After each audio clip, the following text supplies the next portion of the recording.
2025কে বিদায় জানিয়ে নতুন বছরের দোরগোড়ায় দাঁড়িয়ে বিশ্বের সর্বত্র এখন উৎসবের আমেজ। নতুন করে শুরুর অপেক্ষায় যখন মানুষ, তখনই শুরু হয়েছে 2026 সালের ক্যালেন্ডার ঘেটে ছুটির হিসেব কষা। কারণ লালকালি মানেই একটু স্বস্তি, একটু ঘোরার পরিকল্পনা কিংবা নিজের মতো করে সময়কে সাজিয়ে নেওয়ার সুযোগ।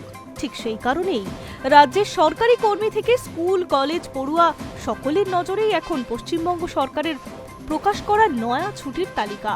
ইতিমধ্যেই রাজ্যবাসীর জন্য 2026 সালের সরকারি ছুটির তালিকা প্রকাশ করেছে নেগোশিয়েবল ইনস্ট্রুমেন্টস অ্যাক্ট। 1881 ধারায় 25-এর ব্যাখ্যা অনুযায়ী ক্ষমতা বলে এই তালিকা জারি করেছে নবান্ন। স্বরাষ্ট্র মন্ত্রকের 1975 সালের নির্দেশিকাও এক্ষেত্রে অনুসৃত হয়েছে। সরকারি বিজ্ঞপ্তিতে জানানো হয়েছে, লিস্ট 1-এ উল্লিখিত দিনগুলি 2026 সালের রাজ্যের সরকারি ছুটি হিসেবে গণ্য হবে। সেদিন রাজ্যের সব সরকারি দফতর বন্ধও থাকবে। তবে রেজিস্ট্রার অফ অ্যাসিওরেন্স কলকাতা এবং কালেক্টর অফ স্ট্যাম্প রেভিনিউ কলকাতার এই দুটি দফতরকে বাদ দিয়ে বাকি সমস্ত সরকারি অফিস লিস্ট 2-এর দিনগুলিতে বন্ধ থাকবে, যদিও ওই দিনগুলি সরকারি ছুটি হিসেবে ঘোষণা করা হয়নি।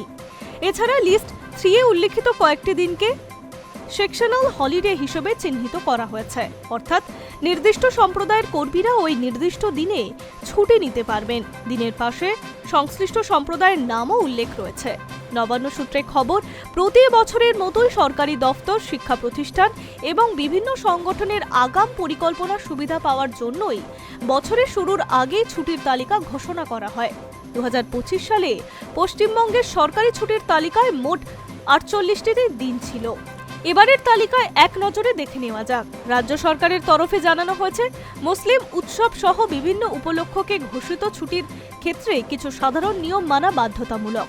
প্রথমত, কোনো উৎসবের ছুটি যদি সাপ্তাহিক ছুটি বা অন্য কোনো সরকারি ছুটির সঙ্গে মিলে যায় অথবা একই দিনে একাধিক উৎসব পড়ে, সেক্ষেত্রে কোনো বিকল্প ছুটি অনুমোদিত হবে না।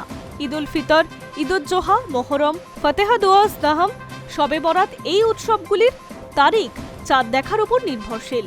প্রয়োজন হলে মূল বিজ্ঞপ্তিতে ঘোষিত তারিখে বদল আসলে দিনের উৎসবের ছুটি ঘোষণা করা হবে পৃথক নির্দেশের মাধ্যমে।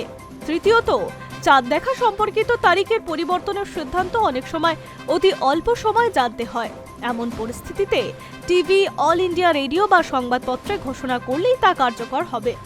রাজ্য সরকারের অধীন সব দফতরের কর্তা ব্যক্তিদের নির্দেশ দেওয়া হয়েছে, এই ধরনের ঘোষণা হলে আলাদা সরকারি আদেশের অপেক্ষা না করে সেই অনুযায়ী ব্যবস্থা নিতে হবে। Hi news network.